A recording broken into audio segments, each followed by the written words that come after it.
Excellent. So guys, obviously I'm here to talk to you guys today for this particular session for the ASSAP webinars about the light and fluffy topic of demonologists versus exorcists. Now, for majority of us beautifully intelligent people, we definitely know there's a difference between the both. So I'll explore a little bit, and I'm talking a very sort of short snapshot of the actual history of both and the meanings behind it, but also why now they're suddenly starting to become quite blurred for what is now like the standard sort of paranormal investigator. A tiny bit about me, just in case. I'm creator and director of Access Paranormal, which I created in 2011. I have over 10 years of active experience. I always say active. Some people say, oh, I've been interested in the paranormal for 30 years, and they've not been on an investigation or actively researching for 10 of those. So I always say active experience. I'm also an independent paranormal investigator, so I actually like to work alongside other groups and teams. I'm my own entity, and I find that really fits me well with what I do. And also I specialise in online education for paranormal investigators around the world. So having spent majority of my life in Australia, cut off from the rest of the world, and here in the UK and the US, there's lots of valuable people, information and learning.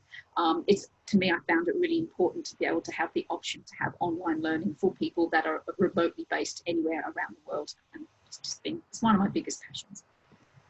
A little bit also, I've investigated some fantastic locations over the years. The first one there is Prospect Place in Trinway, Ohio. The next one is Bonnie Springs Ranch, which unfortunately has actually been knocked down. That's in Nevada in America. For those who know, that's Waverly Hills Sanatorium. Love that location. I hired that with only 2 other people for a night, and it felt like I just paid a mortgage just to do it. I'm not joking, but it was worth it. And I've also been involved in a documentary series about a paranormal investigation that we managed to do during the day in Chernobyl. So that's reactor 4 there with the sarcophagus. And that was a very interesting experience there in itself. It's also still available on Amazon Prime if anyone is interested in seeing that one, Ghosts of Europe. All right, now we get into the meaty stuff. Here we go. So demonology, this is the historical snapshot of what it is. And I've tried to condense it and really pull out the interesting bits. So the word demon has come from the Greek word daemon.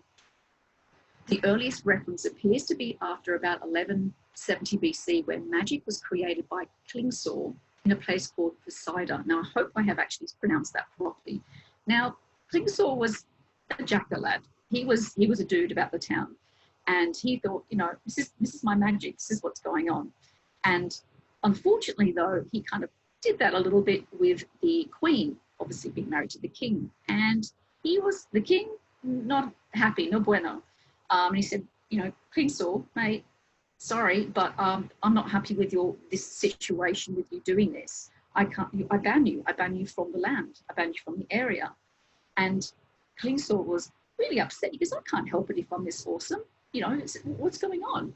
So it was probably one of the first examples where somebody wanted to do something negative to somebody else that I could find. Now, I'm happy for anyone to explore information on anything earlier than this, but it was a very interesting story where someone wanted something negative to happen to somebody in retribution, or wants something negative to be derived to hurt an actual person in itself. The word magic was originally used only when conjuring or summoning demons or evil. Now, something a little interesting to keep in mind. And the word demonology seemed to appear around the 1500s. So again, an interesting time. We'll go into that a little bit more, but a lot of people could probably understand probably why. Lots of unrest, lots of disease, famine, war, civil unrest. It's an interesting time for that word to have actually eventuated. Now, people wanted to have an explanation of why bad things happened to good people. So, you know, Aunt Maud, who made the best cakes ever, suddenly came down with the plague. Well, that's not fair. You know, she's such a lovely person. Why is this happening? It's got to be a demon, right? Frustration was focused on witches and witchcraft, which was the witch craze, which is the Salem witch trials. So a lot of us know of that, and that's when it really, really heightened up. And of course, in the late 1400s, there was also already the beginning of the Malleus Maleficarum, I hope I've pronounced that correctly, which is the hammer of the witches, or Hexenhammer in German. And of course, it literally was a book of hate, probably the first and probably the oldest books of hate. and it was a way in which they would explain how to literally, convict anybody of the smallest attribute of, and be able to say and accuse them of witchcraft. And it was obviously I would imagine a very difficult book to read through. Obviously it's in Latin, that's a start, but that aside, with its translation, it would be really quite difficult to read through because it's quite accusatory in that way. So to be a witch, you had to have had proof of your pact with the devil and caused harmful events to other people and property. So that's what you have to have proof of. You have to have proof of the fact that the crops didn't grow this year. Well, it's got to be witch. Your cow's not producing milk. It's a witch. You had storms and your house and flooding. It's a witch. So it was literally the only explanation for that, because for so long, when bad things happen to good people would actually start to go, okay, well, if it's something negative or demonic, that's great, but it's hard to blame something you can't physically see. So to be able to actually sit there and be able to aim it at a person or group of people was much easier to deal with, because then you can say, well, I can try and fix this situation because I'm going to blame that person. Once that judgment is done and they've had their punishment, then everything's going to be great again. To the many mysteries of the world were previously explained by demons, then later to witches. So again, as I said, it's originally it was just, well, it's demonic. Now it's witches. It's almost like what's in fashion. People who were deemed demonologists were known to study witches and their pact with the devil. So that's a really important part. If you take anything away, that's one of the points. People were deemed demonologists were actually the study of witches in their pact. This has obviously changed a fair bit. So of course, Christianity decides to come on in and make an influence on this and jump on board. So some of the names and likenesses from other gods were used and depicted as demonic in nature. Now, I've got this example here. This is from a book that had all different types of demons. We'll go a little bit into it. But of course, the god is a Hindu god, Ganesh, and you can see the likeness on the other side of what they deemed was a demon. So the church is like, well, we want to bring more people in. And the only way to do that is through fear and through pictures. And so by doing so, they would create likenesses of other gods of other faiths. And that was their way to try and draw people back into the church. One example is Belphegor. He would promise ideas that would make you rich, although I don't think that's a bad thing anymore. But his power was stronger in April, and he was lazy. So it wasn't this nasty way we think of demons now, where it's like, I'm going to, the demonic entity is going to drag me out of bed and scratch me to pieces. It was more annoying. Again, back in the time, to ideas that made you rich, made you want money. So that was a very unchristian value to have. His power was strong in April. I'm born in April, so watch out. But, I love those rich ideas. Keep them coming. But, it's more the fact that there was actually, demons were actually allocated almost to certain months as well. So you could almost have a demon calendar, imagine. And also that he was lazy. So, of course, that was obviously frowned upon as well. Hard work was always, rewarded and that kind of stuff. So it was just the simple things of just being human, the bits that we just, we don't like, but we have. So it gives you a bit more of an idea of the different types. Obviously, you can see that it doesn't look particularly nice. Obviously, they've been drawn that particular way, but they weren't to be a way in which you would have to be worried about your health and safety. It was more of an annoyance, but we'll go into that a little bit later.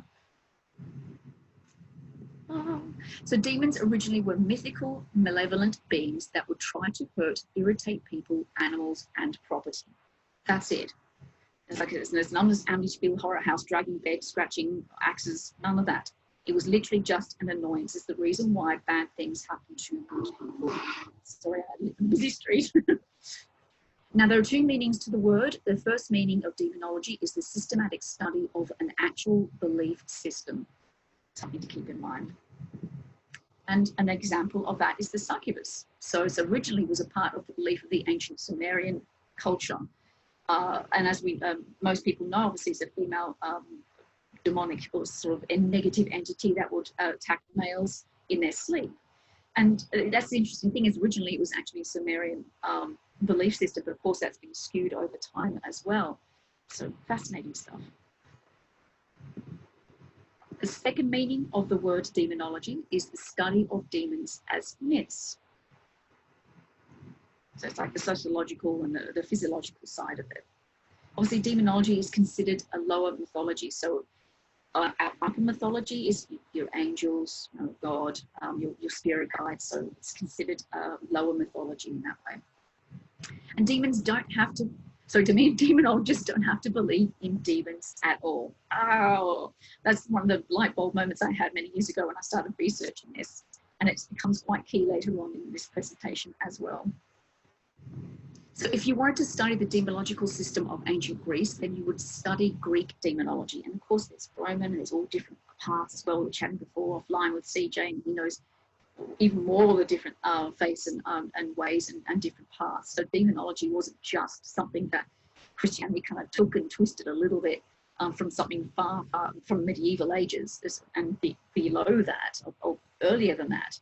It's something that has been in all different cultures. So now we're going to the light and fluffy topic of exorcisms. So demons are fallen angels, according to the Bible, who have been cast out of heaven to earth for eternal torment. Now the word exorcism comes from the Greek words ek and the verb korkizo, which means I cause someone to swear, and refers to putting a spirit or demon on oath or invoking a higher authority to bind the entity in order to control it and command it against its own will. Now again, we were talking a little bit offline, but I wanted to reiterate as well. If you ever see those movies when they go, I cast thee out, like this, and you're like, that's not quite correct, because if you're casting a demon out, you actually have to bind it to something. You can't actually just cast it out, because then it will just kind of go wherever it wants. I've requested a few times to try and see if I could actually attend an exorcism, because I'm very curious as a person, obviously as an investigator, and I've been declined because I'm not of Christian or Catholic faith, and I would be at risk. So if they were to cast it out and whatever they believe, of course, and send it and bind it to something, if and when it was cast out, it may actually come to me because I'd be considered a weak person in that regard. Excuse me while I have a sip of my tea. Thank you. So yeah, very interesting stuff. So keep that in mind when you watch your next exorcism video or movie. And of course, references to demonic possession go back as far as the 2nd century. That's as far as I could find. Again, happy to be proven wrong if someone's able to find any more references, but that's a long time considering. The Ritual Romanium is the priest's service manual containing the only form of exorcism rite sanctioned by the Roman Catholic Church, first written in 1614. Again, a really interesting time to have something like this written. The Middle Ages saw a revival of ancient superstition and demonology. Why would that be? Unrest, civil war, famine, disease. It was at a very potent time in history where there was lots of bad things happening to good people. So demonic exorcisms decreased by the 18th century. That is interesting again in itself. When I've spoken about this in seminars, I often go to the audience saying, well, why would you think that? And it is the advance of science. Just again, this is interesting now. The simple act of washing your hands can actually stop the spread of diseases. Also, the change of water in a water system that had cholera would obviously stop that as well. Just, why people say bless you and all this sort of thing, we understand it's just the simple act of hygiene actually stopped the spread of these diseases. So there was actually a science way of explaining why bad things were happening to good people. And so after a while, the belief in this sort of way to explain all this negativeness started to fade. Then, of course, the frequency increased in the mid-20th century. And you think, come on, we've advanced way more in 200 years of science. Why is anyone believing in this stuff? Well, we have a couple of things. I'm sure many people will have their thoughts, but one of them would actually probably be from movies such as The Exorcist. People's thoughts and ideas have changed, of course, regarding using Ouija boards as well. And of course, there was the Satanist movement back in the 70s as well. So people start to get quite fearful because of that too. So exorcism, does it exist in other cultures? I think so. We have it in Hindu cultures, Islamic as well. Jewish, sorry about the photo, it's the best one I could find. And of course, Buddhist too. Now, Buddhist, I know it's interesting, isn't it? So I think the majority of Buddhist exorcists live in Japan from memory, and they have different ways in which they deal with exorcism rites to exorcise a demon or negative entity from a body. One of them is rubbing salt sticks in between your fingers. That would hurt. There's ones about where they would burn pig manure as well. They would slap you very, very hard, putting you into cold water as well. So what they were trying to do is make you physically so uncomfortable that the negative entity would be affected and leave. So I know that some shamanism cultures do it in another completely different way, where they'd actually go into a trance, because what they believed is if you had a demonic entity infesting in your body, that meant your soul was elsewhere. So what they would do is they would go into a trance, they would find the soul that you had and then bring it back and then get rid of the negative entity. So I think that's way more peaceful, if you ask me. But also from that picture, I'm not sure if you can see very clearly there as well, he's sitting on the ground in front of somebody and he has a stick. And on that stick, he's got little bells that are tied to it. And what he would do is he would hit that stick on the ground, and that sound is meant to be something that would actually not like, the negative entity wouldn't like to actually hear. So that was a lot more gentle way. All right, common characteristics of possession. So we're going to go and look at the physical side and the parapsychological side, just to get an idea of what happens in the mind and what happens outside of that. So physical, we've got convulsions and fits, fainting, facial structural changes. So if you've ever seen, unfortunately, I have to revert to Hollywood, like the jaw changes as well, the vocal intonation changes, so you have that real guttural growl, sudden appearance of lesions as well. I've got thoughts about that. Of course, superhuman strength, and of course, levitation is also part of that too. Parapsychological. Erased personality, so the person is not like themselves at all. Erased memories.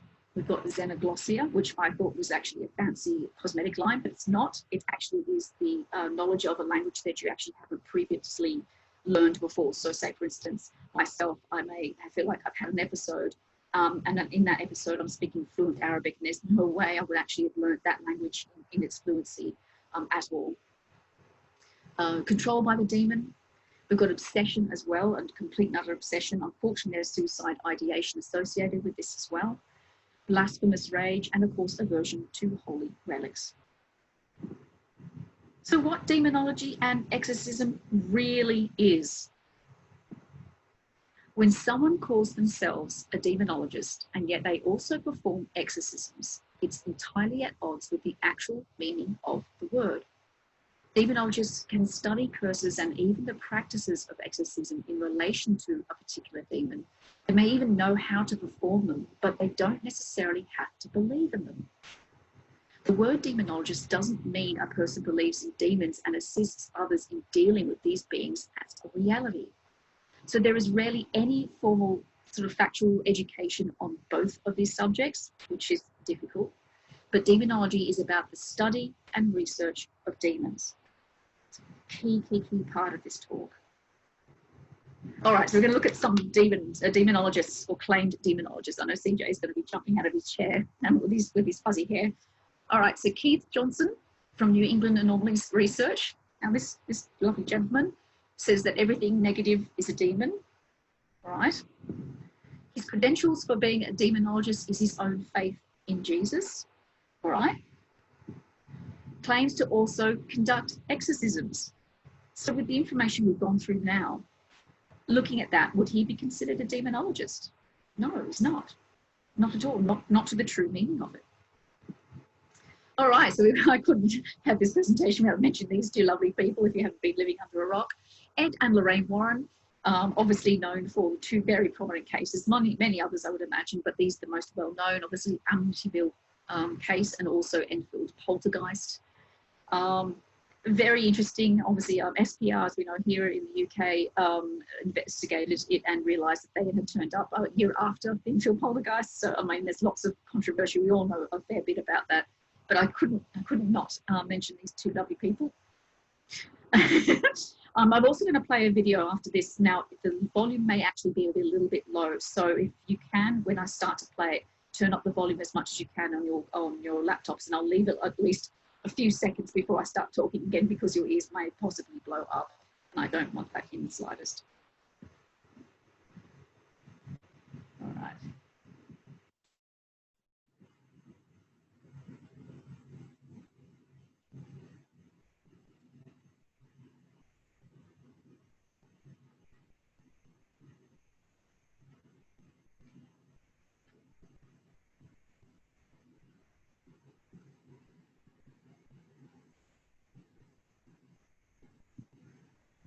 Sorry, we can't hear any audio on the video. Okay, that's cool. I thought that might possibly be the case. That's cool. Basically, it's Lorraine explaining a bit about what happened in the case, and underneath it, I'll have sort of information about, you know, sort of further questioning her reasons for it. There's one part she says, and that's the part that I found it was like eating a lemon, was the fact that people who have a scientific mind don't know what they're doing because they have a lack of faith, and they end up being believers after being in cases like this. So that really was just like, but again, it's a really interesting, as I said, if you can, that's the website there, as you can see where I got the information from. So if you can sit through it, it's just really interesting to see how someone's perceived a particular case that they were very rarely part of from the beginning. All right, demonology today. We've got one more person that I'm going to actually speak about as well, is Katie Boyd. She believes that she's also a demonologist. She's had a background in law enforcement, which I found was quite interesting considering, but fair enough. She offers apprenticeships, which scares the bejeebies out of me. She creates, when you go through the website, because this is all the information I've been able to grab from a couple of these people through their websites. She, again, when I looked at it, is this mystical view of what demons are. They need to be invited in by a Ouija board. I've used a Ouija board more times than I've got hands and toes, and I'm fine. Headlights pulling into a driveway apparently is a sign of demonic infestation. Heavy breathing to keep you awake. Might just be, anyway, lots of reasons for that. Go for vulnerable people and bring their friends. So again, if you're already vulnerable as a person and you're worried and you're being told that this is something that could be negative and can hurt you, it's going to exacerbate the situation even more. So again, would she be considered a demonologist, considering its true representation from the start? No, she's not. So demonology versus exorcism, ethical issue. When an individual claims to be an expert in an area, they aren't, then it becomes an ethical issue. Someone might be self-harming or have severe epilepsy, and a person will consider this being because of a demonic influence. This is unethical. This is where the issue becomes a problem. And there's a lot of people who consider themselves paranormal investigators, and we were talking before, I think Dr. Kieran O'Keefe did a course over a day or a couple of days, and then suddenly he's now considered a demonologist and he can go and do exorcisms. There's this blur of the fact that, well, because you're a demonologist, it means you can get rid of demons from people. That's not what it was originally about. It's not at all. It's a study of it. Exorcism is something completely different. And then, of course, there's ethical issues with that, which is, again, probably another presentation. So they're actually very separate, which most of us know, but there's a lot of people that are investigating cases and consider themselves demonologists that think that it comes as part of it. You need to believe in demons to do this. No, you don't. In fact, it's better that you don't, because you need to be as unbiased as possible.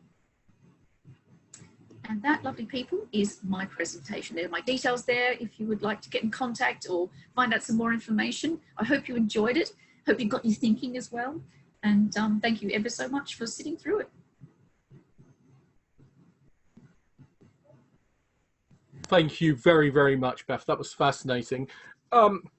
Sorry, what I was just trying to quickly do there was to find the sound settings so that we could actually listen to your video. Oh. And I was, unfortunately, in the middle of a Zoom seminar. When it doesn't work, this is what happens. But at least no one was drawing on the screen this week. So let's start with some questions. We've got plenty of time to have some questions and have a discussion tonight. I'll go back through the questions, but I'm going to start with the obvious question from me, which is No, I will avoid the Warrens. I won't talk about the Warrens. No. Okay. What I'm going to ask about is demonology. If demons exist, then surely we must also pay attention to God. There must be angels. There must be hierarchies and dominions of powers. In the Islamic tradition, we have the jinn, who are beings of smokeless flame, who share the world with us, and are neither good, they're a good jinn and they're a bad jinn, or genie if you prefer. But, you know, these creatures are morally culpable. So all of these creatures have one thing in common. They're invisible entities that influence human beings in some ways. Some are good, some are bad. Do you believe in angels? Well, that's the thing. Demons? That's a really, really good point there, because a lot of people say, you know, like when I've had case inquiries come in when I was in Australia, and someone emails you and says, I feel like I've got something demonic happening in my home. I'm like, oh, wow, okay. So, and I'll go through the questions. Oh, are you of Christian or Catholic faith? Oh, no. Like, so technically, for what you're describing, you need to have a belief in that in order, because like you say, there's demons and angels. Generally, you know, you have to have a belief in the Christian or Catholic faith to actually believe in demons itself. Or like you said, if it's something, another faith, then it's that faith and that version as well. But a lot of people will straight go to, oh, it's something demonic, and actually have no religious background or religious belief whatsoever. I think that most people, when they come into contact with forces of the supernatural, be they divine or infernal, immediately respond by thinking about demons or going into shock. And no matter how much they have grown up in a rational worldview, a malfunctioning light bulb or their TV going on the blink can sometimes make them quite religious. Anyway, first question then. Graham P. to everyone. Thanks, Beth. Very interesting. Question. From your perspective, what do you think explains cases like the Enfield poltergeist? What explains cases of that? Oh, I don't think we have enough time. Oh, go on, give it a go. Oh, no, I'll try and keep it brief. Look, explaining cases like that, I think you need to go obviously through the case file properly with it. I think there's just been so much mishmash with regards to who was there, who wasn't there. Again, I think there's definitely a lot more plausible explanations as opposed to what was actually happening there. As we know, like with Amityville, like it was, there's